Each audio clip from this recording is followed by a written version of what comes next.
কোরআন ছুঁয়ে কসম কাটার পরেও যখন আমার ভালোবাসার মানুষের সাথে আমি বেইমানি করলাম, দয়া করে সম্পূর্ণ ভিডিওটা দেখবেন। যখন আমি কলেজে পড়াশোনা করতাম তখন একটা মেয়েকে আমার অনেক বেশি ভালো লাগছিল। আমি পড়তাম ইন্টার সেকেন্ড ইয়ারে আর মেয়েটা পড়তো ইন্টার ফার্স্ট ইয়ারে। মেয়েটা অনেক সুন্দর ছিল, অনেক ছেলে মেয়েটার পিছনে ঘুরতো। আমি সবসময় ভয় পেতাম আমি যদি বলি ওকে ভালোবাসি ও কি রাজি হবে, কারণ অনেক ছেলে ওর পিছনে ঘুরে। যাই হোক, একদিন সাহস করে আমি বলেই ফেললাম আমি তোমাকে ভালোবাসি। অনেক ভয় পাচ্ছিলাম যদি সে আমাকে না করে দেয় তাহলে তো ওকে পাওয়ার আশাই থাকবে না। তারপরে দেখলাম সেও রাজি হয়ে গেল, কারণ সেও আমাকে পছন্দ করতো। তারপর আমাদের সম্পর্কটা হয়ে গেল। আমরা সারাক্ষণ ফোনে কথা বলতাম। যখন আমরা কলেজ থেকে বাসে আসতাম তখন আমরা নন স্টপ ফোনে কথা বলতাম। তখন একে অপরকে অনেক বেশি ভালোবেসে ফেলি। এভাবে চলতে থাকতে থাকতে তখন আমরা রেগুলার কলেজে আসতাম।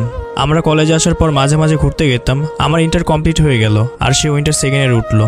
তখন আমি ভার্সিটিতে ভর্তি হলাম। এক পর্যায়ে আমি ভয় পাচ্ছিলাম, ও তো অনেক সুন্দর আর আমি তো কলেজ থেকে বের হয়ে আসছি, কলেজের কোনো ছেলের সাথে যদি ও সম্পর্ক করে সেটা তো আমি দেখতে পারবো না। তো একদিন ওকে আমি বলি, আচ্ছা তুমি তো আমাকে অনেক বেশি ভালোবাসো আর আমিও তোমাকে অনেক বেশি ভালোবাসি, তুমি কি কখনো আমাকে ছেড়ে যেতে পারবা? তখন সে আমাকে বলে, আমি যদি মরেও যাই তারপর আমি তোমাকে ছেড়ে যাব না।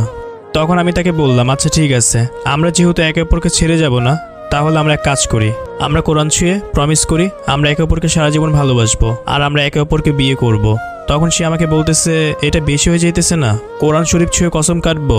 তখন আমি তাকে বললাম, দেখো আমরা তো একে অপরকে ভালোবাসি আর ছেড়েও যাব না, এটা কসম কাটলে হয়তো বা কখনো ছাড়ার কথা মাথায় আসলে তখন ভয়ে ছাড়তে পারবো না। তখন সে আমাকে বলতেছে, আমি তো ছেড়েই যাব না, তো এটা কেন ছুবো?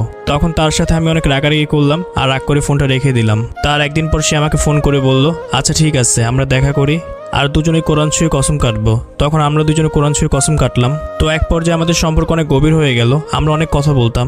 এক পর্যায়ে একটা মেয়ের সাথে আমার পরিচয় হয়, মেয়েটার সাথে আমি লুকায় লুকায় কথা বলতাম।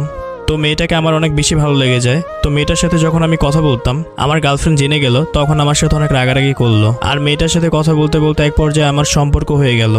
তখন আমি না পারতেছিলাম আমার গার্লফ্রেন্ডকে ছাড়তে, না পারতেছিলাম মেয়েটাকে ছাড়তে, কিন্তু আমার সব থেকে ভালো লাগতো মেয়েটাকে, তাই গার্লফ্রেন্ডের সাথে সম্পর্ক ব্রেকআপ করতে চাইতাম। এক সময় বললাম, দেখো তোমার যেহেতু সন্দেহই হয় আর আমি যেহেতু খারাপই, তাইলে আমার সাথে তোমার সম্পর্ক রাখতে হবে না। তখন মেয়েটা আমাকে বলতেছে, দেখো আমি তো কোরআন শরীফ ছুঁয়ে কসম কাটছি, আমি তোমাকে ছাড়তে পারবো না, তাই আমি চাইলেও তোমাকে ছাড়বো না। তখন আমি তাকে বললাম যে সমস্যা কি, আমরা তোবা করে ফেলবো, তুমি আমাকে ছেড়ে চলে যাও, আমার তোমার সাথে থাকতে ভালো লাগে না। ওই সময়টা মেয়েটা আমাকে হাতে পায়ে ধরে বলতেছিল, দেখো এরকম করো না, আল্লাহ কখনোই মাফ করবে না। আর তখন আমি বললাম, দেখো শয়তানের পাল্লায় পরে এরকম করছি, কোরআন ছুঁয়ে কসম কাটছি, আর গুনাহ হলো তো আমার হবে, তোমার তো হবে না। আর তারপর মেয়েটা বললো, দেখো আমার বাসা থেকে বিয়ের জন্য কত চাপ দেয়, আমি তোমাকে ভেবে বিয়ে করবো বলে কাউকে বিয়ে করি না।